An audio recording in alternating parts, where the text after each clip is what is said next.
Kaya gusto din makikis ko yata na din makikis ko yung pagkain. Baka pwede mag-take out na sa marami yun na nakahanda lagi ang aming chef food. Amen. Thank you for coming today, and we're going to be quick, and we're going to enjoy the blessings of the Lord this morning. So just shall we pray before we go. Lord, samahan mo kami this morning. Alam mo namin may nandakan this morning para sa amin, and ikaw po ang mag-usap. It's about this amin, we just want to talk, and we just want to enjoy life with you. At encourage mo about those that are indeed today give answers to their need. At walang may tanong, give them answers today, Lord. Samahan mo kami. Ikaw po ang puli ito sa salamat at araw po sa mga Jesus. Amen. Joy in life. Alam nyo, sino na sa inyo rito ang laging malungkot? You know, every time in your journey in life, sa pagbiyahe mo sa mundo rito, lagi ka malungkot. You know, it seems like parang lagi kang walang sigla, walang siya sa iyong journey sa buhay. Many people, which a lot of time nakikita ko, parang, you know, yung buhay sa kanila parang masakla. You know? Sana sa mga Kristiyano hindi ganun. The Christians should be happier than what we're supposed to expect. Diba? Kasi pag mananampalataya ka, in-expect mo na yung buhay ng mananampalataya is a wonderful life. At masaya at masarap. Kaya lang, ang problema, kadalasan, because of so much struggle, so much problem, hindi tayo makatawa, hindi tayo makataguyos sa buhay na ito because of so much problem. If I will ask you, how can we have joy in our journey in life? Paano tayo magkakaroon ng joy, tunay na joy sa puso natin sa ating pong travel sa mundo ito? You see, dapat, even in the midst of the storm, so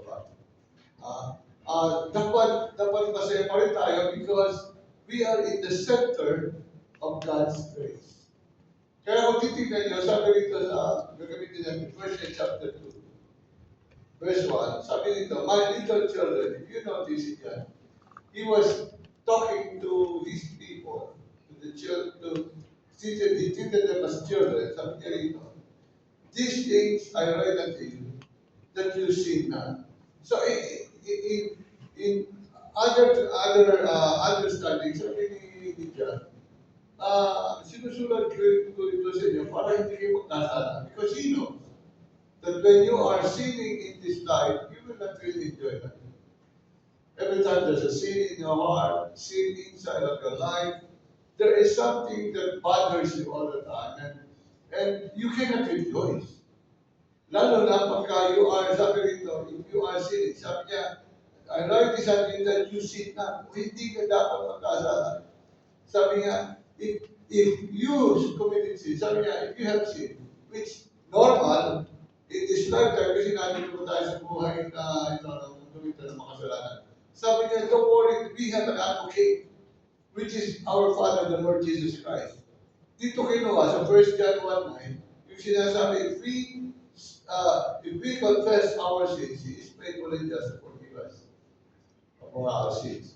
So sinasabi niya rito mga kaibigan, mga kapatid, huwag kayong magkakasala. Why? That will hold your joy in life. Because look at in verse 4 of 1 chapter 1, verse 4. Sabi niya dito, and these things I write unto you, sabi niya, that your joy, what? May be full. Yun ang sinasabi niya. Kaya, paano tayo? How can we have joy in this lifetime? In this journey of life? I would like to give you some points now. Number one, we need to have a strong foundation. We need to have a strong foundation. Anong foundation natin dito? Sabi sa verse 1, sabi dito, that's chapter 1, verse 1. That which was from the beginning, which we have heard, which we have seen with our eyes, which we have looked upon, and our hands have handled of the word of life. Sino ang foundation natin? The Word of Life is the Lord Jesus Christ. Ang sinasabi niya rito mga kaibigan, mga kapatid, ang kailangan mo sa buhay nito ay Panginoon sa Kristo because He's your advocate. Siya yung magbibigay sa iyo ng kapatawaran, siya yung magbibigay sa iyo ng kalinisan sa iyong mga kasalanan. Because whether you like it or not, since you still hate this world, you can still commit sin. Diba? Konting-konting ibon lang. Magkakasala. The good thing is we have God. If you're a Christian today, you are now washed by the blood of Christ, and whatever sins na nakakamit mo, o ano man nangyayari na hindi mo naman, sometimes of course, unless ang tawag doon ay tendency, ang tawag doon, yung talagang sinasadya mo na. But sometimes you were able to commit sin na minsan talaga nakasala, minsan talaga ginagawa mo kasalanan because we are still in human flesh. Sabi niya dito, kaya ang Panginoon sa Kristo nandito, yan ang gawin mong foundation. Whether ano man ang ginagawa mo sa buhay, as you travel and journey in this lifetime, there is something that sometimes you do in your life, talagang it will make you sad. It makes your joy, sabi doon, nawawala ang iyong kaligayahan. Which ang gusto naman natin, bilang mananampalataya na activity. Yung magkaroon ka na katuwaan sa mundo nito, in spite of all the problems, the troubles, and mga bad things na nangyayari sa iyo. Sabi nga dito dyan, yung darkness, yung darkness in life, sabi dito, kahit ano ba yan, dahil meron kang Panginoon sa Kristo, there will be no darkness. Sabi sa verse 5, this then is the message which we have heard of Him, and declare unto you that God is light, and in Him is no darkness at all. So, ibig sabihin mga kaibigan, mga kapatid, because of the Lord Jesus Christ, anything that happens in your life, you will always have an advocate, which is the Lord. Siya lagi mong pupuntahan, siya lagi mong lalapitan. Wala nang iba. Because that's why, meron ka Panginoon sa buhay mo, you have Christ in your life, you have Christ in your heart. It's not Pastor Edward can help you, and hindi ho ako pwedeng magbigay sa inyo katuwaan. Because sometimes you will be disappointed on me. Because I might not be able to give what you have needed in your life. Yung kailangan mo. But the Lord Jesus Christ is all in all. He's a sovereign God. He's a God of everything, who can answer all our prayers and problems, who could give us all the desires of our heart. Si Jesus Christ ang dapat mong foundation. Do not get any foundation on anything. Hindi sa pera. Because pera can be gone. Huwag ka masyadong titiwala sa pera because pera can just go away.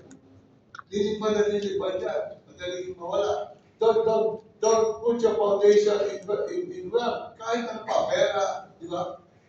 Ngayon, yung kandidato rito, sino ba sumupunta kay Diskaya? Ngayon pala, kaya pala yung mama ng gano'n yun. Di ba? Ang dami palang pera, grabe, no? Sana nabigay pala sa akin. Nasa kumsa. Kaya dapat kukontahin ko na si Balong. Si Balong nasa DPWH. Pagkingan ka ako kay Balong. Baka madam. Diba nasa DPWH? So, I'm saying money. Diba, may mga ano pa. Ang daming kotse, ang daming mga kotse, ang daming ganda ng bahay. Diba? Ang lalaki ng influensya. Di ba? So, if that is your foundation, guguho at guguho yan. But ang foundation mo ay the Lord Jesus Christ. It will never fall down. Kaya kung titignan nyo sa buhay nito, akala lang natin ang hirap ng buhay. Kailan ka pa mananampalataya, nakakahihirap. Hindi gano'n. Because iba yung concept mo, iba yung values na hinahanap mo sa buhay mo. Because, yes, sabi niya,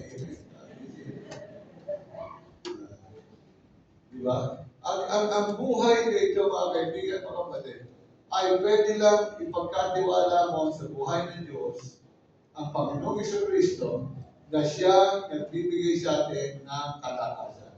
We need to have a strong foundation. Yun lang yan. Pag ang strong, sabi nga nung awit yung sabi ng banal na kasulatan, pag ang bahay ay tinayo mo sa mga buhangin, ito'y madaling mag-iba. Pero pag ang bahay ay tinayo mo sa bato, ito'y magiging matatag kahit sa gitna ng bagyo. That is why I have to tell you this over and over again. Na huwag yung pagpapalit ang Panginoon sa Kristo sa kahit anumang bagay. Even in your career, huwag mong ipagpapalit ang Diyos sa career mo.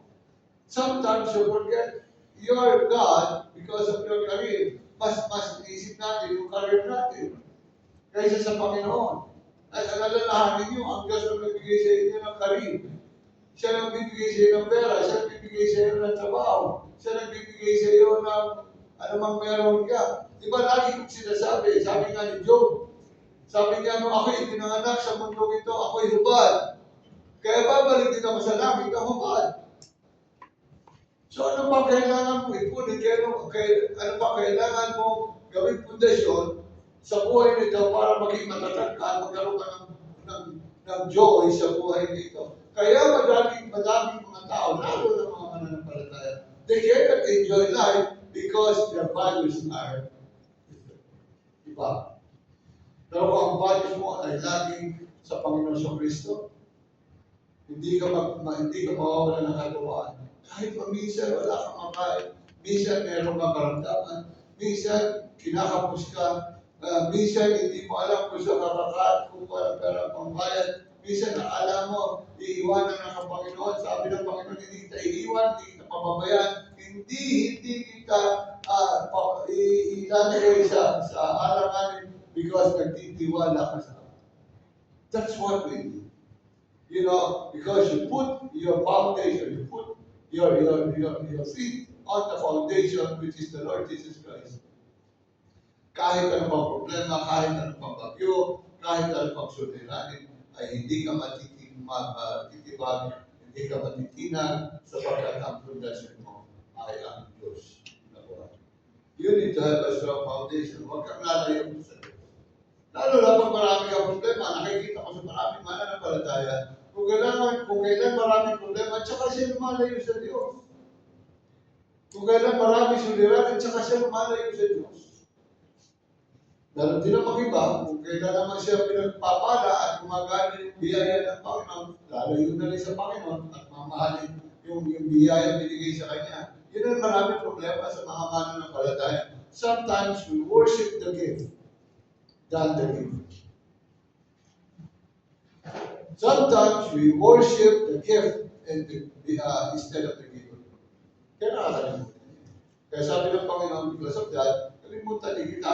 You will not get anything from me anymore because mas pinamahal mo yung binibigay ko sa iyo kaysa sa akin na nagbibigay sa iyo. Diba? That's why you have a strong foundation. Pangalawa, we need to have a correct companion. Yung tamang kasama sa inyong paglakad, sa inyong journey. Now, not only we need the strong foundation, but also we need a correct companions. That is why you have to choose which one na magiging kasama nyo. I'm not saying lalayuhan mo yung mga hindi mananampalataya. No. You can just enjoy them, but don't put everything entrusted to them. Kaya maraming naluloko, maraming nasisira ang buhay because of wrong companion. Kaya napapaliwala ang inyong buhay because na-influence ka ng kasama mo. You have to find a good companion. Kaya po, ini-encourage ko ng church nito na maging strong ang fellowship. Because I know that you need a fellowship. You need somebody to help you, to encourage you in times of your discouragement. You need somebody that will put you up instead of putting down because you are down and down. Kaya po, fellowship is important. You adult, young men, young ladies and men, you need to find a fellowship. Whether you like it or not, hindi mo pwede sabihin, okay lang ako, me and my God only. Kaya po, ang Ang gusto natin mangyari, magkaroon tayo ng true fellowship, yung totoong fellowship. Hindi chismisan fellowship. Hindi siraan fellowship. Ang gusto natin ay fellowship that will help one another to be strong in the Lord. See, our journey is joyful when it's shared with other Christians. Pagka ang buhay mo, nasishare mo sa mga mananampalataya, nakakatuwa. Hindi pwedeng mag-isa ka. Kaya nga, no man is an island. Di ba? You have to have somebody with you. Become ano tawag dito? Meron kang kasama. Accountability with each other. Pag nahuhulog yung isa, ikaw yung mag-aangat. Pag ikaw naman ang nahuhulog, siya naman ang mag-aangat sa iyo.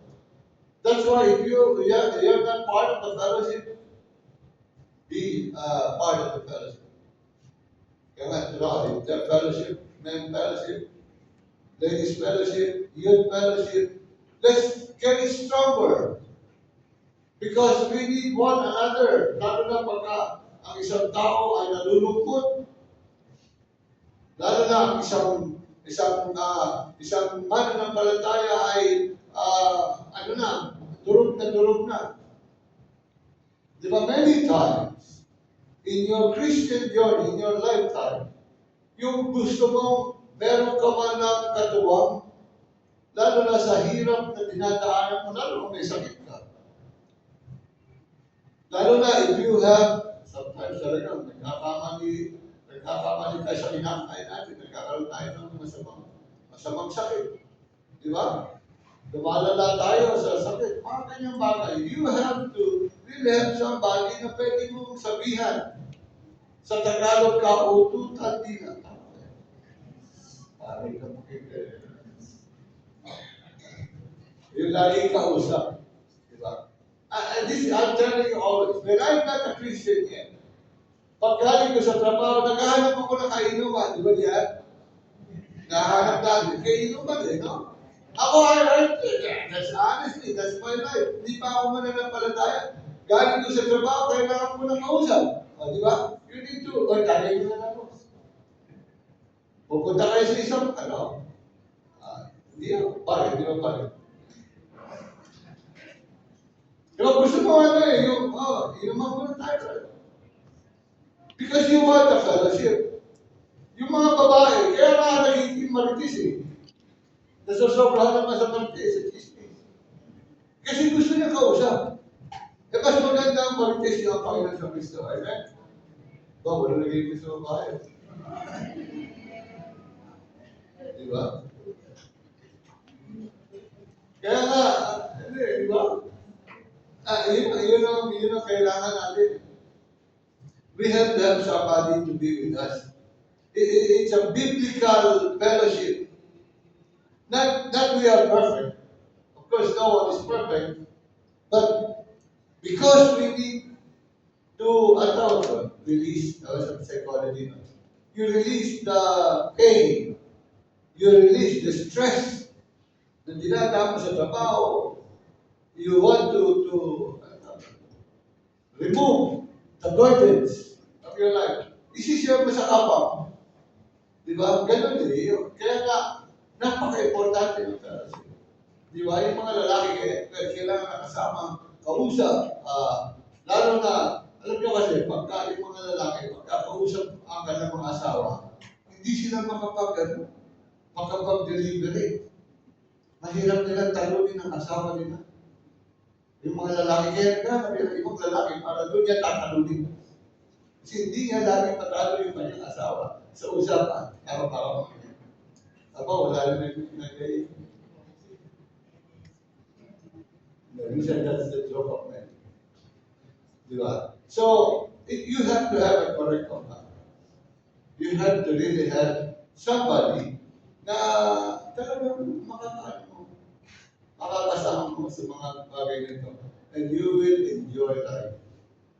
You know, kahit ano pang dinadaanan mo, you will have it because you have a strong foundation. You have a correct companion partner, you need to have a good source. What is your source? Ang sabi rito mga kaibigan sa verse 5, this then is the message which we have heard of him and declared unto you that God is love. Our source is the Word of God. Kaya po, napaka-importante na yung salita ng Diyos ay inyong binabasa araw-araw sa inyong devotion, sa inyong meditation, sa inyong lahat na ginagawa sa mundo ito. If you have the source, anything that you are going through, sisiw na yan. Lahat na magiging problema mo, magiging sisi, wala na yan. It's easy to deal with because you have an answer from the Word of God. Because the Word of God will not put you in wrong directions. Hindi ka ililigaw ng banal na kasulatan, maniwala ka sa akin. Peter than that. All your problems will be answered by the Word of God. Example lang kung nakakausap natin yung Diyos directly, hindi i-impress naman Panginoon sa iya. Read the Word of God. Minsan, pag binasa mo yung banal na kasulatan, hindi naman directly yun ang problema mo. But when you read the Word of God, because that's your source, yan yung gusto mong guidelines ng buhay mo, the answer of your problems will be given by reading the Word of God. The Spirit of the Lord, the Holy Spirit, will invoke to your heart that this is the answer to your problem. Iba naman yung binabasa mo. Minsan nabasa mo, Jesus wept. Naku, parang ang layo sa sagot yun. Umiyak ang Panginoon. Pero biglang darating, ito pala ang sagot. Diba? Kaya po, napaka-importante yan. Do not rely on any other words.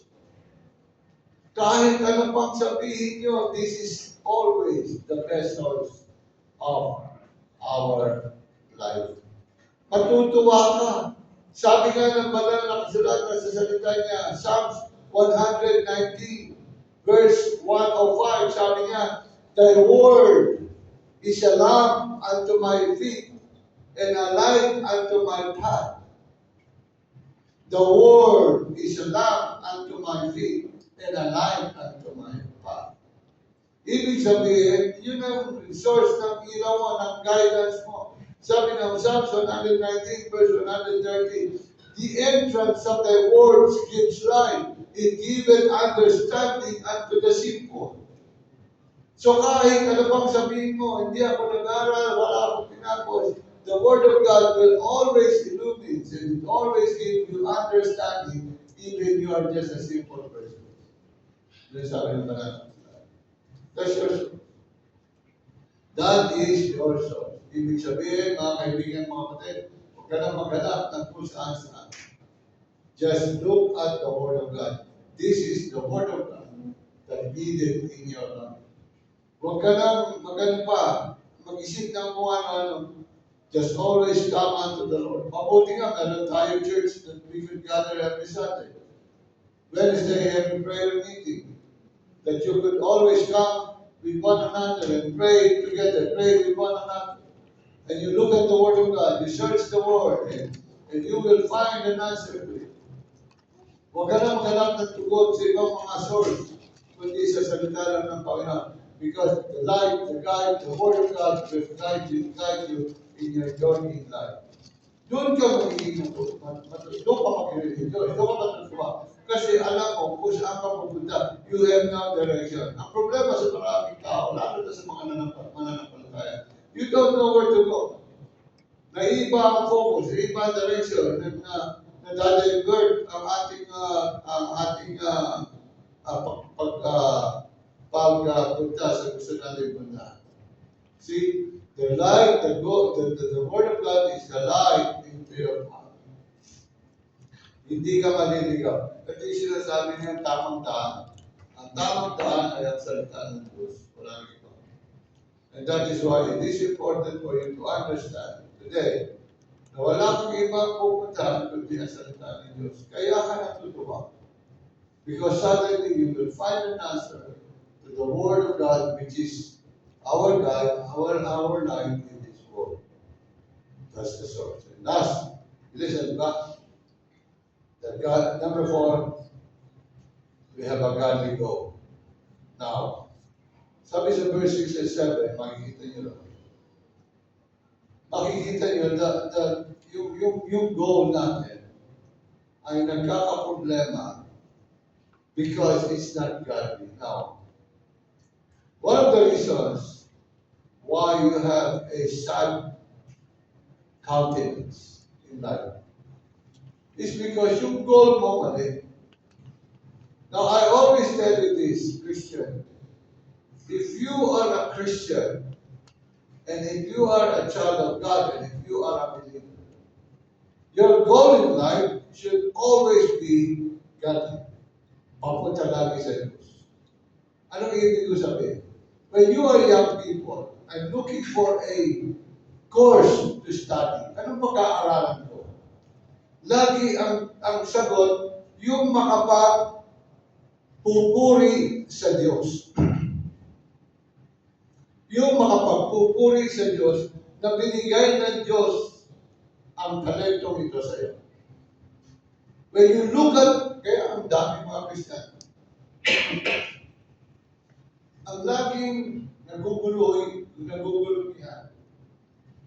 sa kanilang mga gustong mangyari sa buhay because hindi nila alam ang goal nila. Ano ba ang goal ko? Ano ba ang goal ko sa buhay? Kayo mga mananampalataya. When I was not a Christian, my goal is to become mayaman para ako'y sumikat, para ako'y marami. Kaya ba? Lahat sa akin. Lahat personal. Lahat selfish desire. Lahat ng gusto ko para sa akin is always centered on my own, on myself. Ang tawag ko selfish. Hindi bibigay ni Lord yan. Or maybe hindi bibigay ni Lord yan, pero ipapahamak mo yan. It will destroy your life later on. But when you become a Christian, dito, binabago ni Lord yung iyong punta ng buhay. Dati, papunta ka sa kaliwa, ngayon pumupunta ka ngayon sa kanan. At dahil dito, na dahil kayo nakakilala sa Panginoon, naligtas ka, binigay mo na ang buhay mo sa Panginoon, binigay ka ng tao sa Panginoon, you surrender your life to the Lord, sabi mo sa Panginoon, ikaw ang bahala sa buhay ko. Then, on that day, the Lord will divert your life. Kakambyo na yan yun. Okay? Tutal, binigay mo na ang buhay mo sa akin. Here's what I'm going to do to you. Ito, puntahan mo. Dito kita gagamitin. Sa iyo, sa aking lumasan, upang ikay gawin mananagumpay. And then, from there on, if you will obey the Lord, the goal that God will put into your heart will now be okay. Will now be alright. And you will be happy. I'm not saying na hindi ka na makakaroon ng problema. I'm not saying makakaligtas ka na sa problema. That's not right. That's not. You still have problems, pero may katuwa ka na. Si Lord na kasama mo sa mga problema mo. Lord, may problema ako rin. Ano gagawin mo? Siya nakagawa sila. And that is why you're enjoying that. Enjoy mo lang. May problema ka pala, hindi nakikita sa'yo, hindi sa face, hindi baksak yung mukha mo. Kasi, alam mo, si Lord ang tutulong sa'yo. Now, you are enjoying life. And now, your desire, so mag-uusap ka rin, naligtas ka ng bata ka, pinag-bipon ka pa lang, so hindi mo, Lord, anong kurso gagawin ko para sa'yo? Igagawin ka ni Lord. Kaya naman mga magulang, huwag yung titigilan ang mga anak nyo. Kunwari, sabi ng Panginoon sa inyo, magpastor ka, yung iba sa inyo, ayaw. Kaya mga magulang, titigilan nyo naman yung mga anak nyo. Hindi, gusto kita magkaroon, maging mayaman. Kaya nagkakaproblema. We have so many problems like that. We have so many young people na pinigilan ng kanilang mga magulang, kaya napariwara ng buhay nila. Because these young people, if they desire to obey the Lord, mapapaayos ang buhay niya. Whether you like it or not. Ang problema sa ating mga magulang, lagi ko sinasabi ko, and even the psychologist is saying this, yung frustration ng mga magulang, gusto yung kunin ng inyong mga anak. Tama ba? Yung frustrations ko, kunwari, maging basketball, sikat na basketball player yung anak ko. Pero ko, pwede si EJ. Pero magaling magbalya eh. Di ba yung mga frustrations ng mga magulang? Gusto natin yung mga anak ang mag-forgive. Hindi pwede ah. You have a different course of life. Kaya ang problema, yung mga bata, dahil sa obedient nila, susundin ka, pero malungkot yung buhay nun. Hindi sila masaya. Let them decide because the Lord will deal with them directly. Kaya lagi, yung goal ng mga bata, hayaan nyo sila makipag-usap sa Diyos. Magiging masaya yan. Na ikaw mga magulang, kunin mo na lang kung ano yung gusto ng Panginoon sa'yo, yun naman ang gagawin mo. So habang tumatanda ka, you will know. Di ba? Ang problema, nagkakaroon kayo ng diversion of path. Nag-iiba-iba. Kasi naglalaban yung first desire, yung selfish desire, at saka yung godly desire. So I want you to deal with that at gusto ko tingnan nyo yung kalooban ng Panginoon sa inyong mga buhay. Kahit masabihin natin napaka-religious natin, pero kung out of context ka, you are not in the center of God, you will be not happy. Malungkot ka pa rin. Kaya maraming mga mananampalat, tingnan yung katabi. Tingnan nyo na lang sila. Masaya ba yung mga yan? Sabi siya, hindi, pastor, kaya pinanganak na itong hindi magandang. Di ba? You have to be godly, yung lahat ng gusto mong gawin ay puro makadiyos. Bakit mo kinuha yung course yan? Para sa Diyos. Bakit mo pinasok yung trabaho yan? Para sa Diyos. Bakit mo pinakasalan yung tao yan? Para sa Diyos. Lahat. Bakit mo ginawa business yan? Para sa Diyos. Bakit mo in-apply yung trabaho yan? Para sa Diyos. May kwento nga eh. May young people tayo dito eh. Gusto ng mga magulang, yumaman eh. Pinag-apply sa casino eh. Casino, Cristiano. Di away sila. Eh, dahil ma-obedient yung bato, pumasok sa casino. Eh, sa araw lang nga sa casino, kung hindi na pumasok, hindi na pumasok. Dahil hindi niya maano, napakaragdam ninyo, nasusunod siya. Okay. Diba? Eh, may itsura yung bata. Ngayon, sinunod niya na yung, ano ng Panginoon, yung mga ito ng buhay ngayon, missionary. Diba, better? Pag sinabi ko sa pangalan niya, kailangan niya. So, sasabi dito ng Panginoon sa atin, is walk in the light of God. Diba? And it should always make your life transform. Nag-iiba. Nag-transform kayo. So makikita niyo mga kaibigan, mga kapatid, in your journey, you will going to have a destination. Final destination where? Whether you like it or not, if you're a Christian today, your final destination is in heaven. Tama. Hindi na sa impyerno. Wala namang purgatorio. Ngayon, kung may gusto pumunta sa purgatorio, balita mo lang ako kung ano meron doon. Meron ba? Di ba? Your life will go finally in heaven or in heaven. If you're not a Christian, you're going to heaven. If you're a Christian, you're going to heaven. That's your final goal. Ngayon, kung iba yung gusto mong puntahan, then that's a different story. That is why a person, a Christian, will always have joy in their life. Full, sabi niya, because of Holy Spirit. Diba? Yan ang gusto ng Diyos sa buhay natin. Tapos po, to today, in closing, people today are striving for joy in their joy. Ano man ang ginagawa? Gusto lang, turn upside down ng mga rock na dinadaan nila para lang makita ang sikreto ng maging masayang buhay. Everybody will read. Ano ba ang sikreto na maging masaya sa buhay nito? They read lots of books. They try to find an answer to every way that they could find. People are trying to pursue pleasures, money, wealth, success, security, all of that. Di ba kaya ang mga magaganda ang magiging business ngayon, yung mga wellness, how to become rich quick, ano pa, how to have security in life, how to become successful. Yan ang binibenta ng mga tao sa bawat isa para mabuhay sila.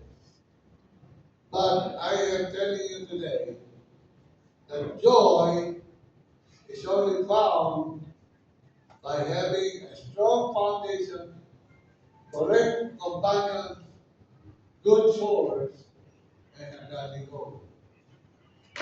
If we will build our journey of reality, kailangan mo ito. Kailangan mo share it with other Christians, base it on God's revealed truth in the Bible, and allow it to transform our lives. Then our joy will be full. Tapos po, how is your joy today? Natutuwa ka ba sa takbo ng buhay mo? Natutuwa ka ba sa iniikot ng buhay mo sa oras na ito, sa araw na ito? How's your decisions in life? Pag nag-decision ka sa buhay mo, ano ba yung palatuntunan mo dyan? If you are going to sangandahan, Crusadad, di ba? Sangandahan, di ba? Why don't you know ba? Diba, Tagalog ang sangandahan. Anong daan ang pupuntahan mo? If you will make a choice of what kind of life you want to live, what will you choose? Ano pipili? Di ba minsan palagi niloloko ko si Ivan. Meron akong pera at saka pagkain. Pera at saka pagkain. Hulaan ko kung anong pipiliin ni Ayla. Pagkain, hindi pera. Pagkain. Ano sa nanay? Kasi pagkain ang gusto niya. Hindi niya pa alam yung pera. Kung alam niya lang yung pera, pinili mo na yung pera. So in short, so kung maintindihan mo na ang buhay na ito ay napakahalaga sa bawat isa. You make the right choice so that your joy ay hindi. Yun ang gusto ko. Gusto natin lahat. Maging masaya tayo sa buong ng buhay niyo. Okay tayo. That's not true. Hindi mo lang alam. Nung wala ka sa pananampalataya, hirap na hirap ka rin at hindi ka rin malilitan. Ngayon pa, that you have a comparison. Meron ko lang usap. Sabi sa akin, kung kailangan ko ng Kristyano, lalo tumaming problema ko taas na ito. Kapagkat kung hindi ka mananampalataya, ang dami mo ng problema, hindi mo na pinapansin. Hindi mo na napapansin. Ngayon ka na napansin, kasi mananampalataya ka. Akala mo kasi okay ka na magkamananampalataya ka na. Pero pag-ahawak ka ng pundasyon ng Diyos, at hawak-hawak mo mga bagay nito, your life will be, your joy will be sabi ng paralaman. What is your choice? What is your choice to make? Sinasabi ko lang sa'yo, sinishare ko lang sa inyo ito. Because whether you like it or not, the problem will not get out of your life.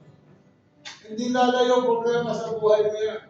Kung malutas mo problema ngayon, bukas pag-isip mo, may problema ka na naman. Pero pagkasama mo ang Diyos, kahit anong problema ang tumating, sisiw na. It's easy to deal with if you have God. I challenge you that you will trust God with all your heart. Kinausap ka ng Panginoon, Father to God, and let's pray together. Lord.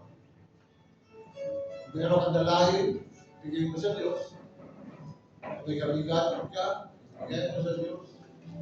Kung may karamdaman ka, bigay mo sa Diyos.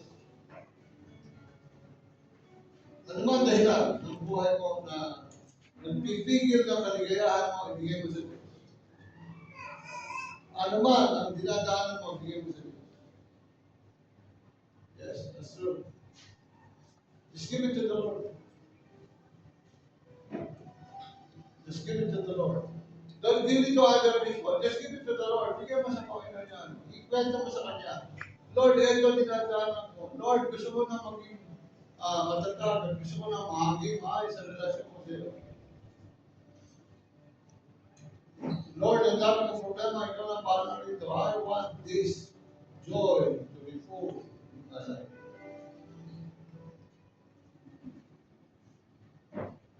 It's between you and the Lord. May ibang tutulog sa atin with Him. Stop the Lord. Let's pray.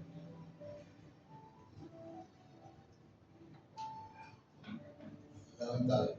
Lord, salamat po. Sapagkat ikaw ay Diyos ako. Na siyang tumutugod sa lahat ng aming dalangin. Lord, here are your people. They forward, asking for mercy and grace and answer to their prayers. May mga dalahin sila po. Bawat din sa amin, may mga dalahin natin. Pero ito, ibigay namin sa iyo mga kapatid. Upang ikaw lang Panginoon at tumugod. Wala po kami pwedeng malapitan, kundi ikaw lang.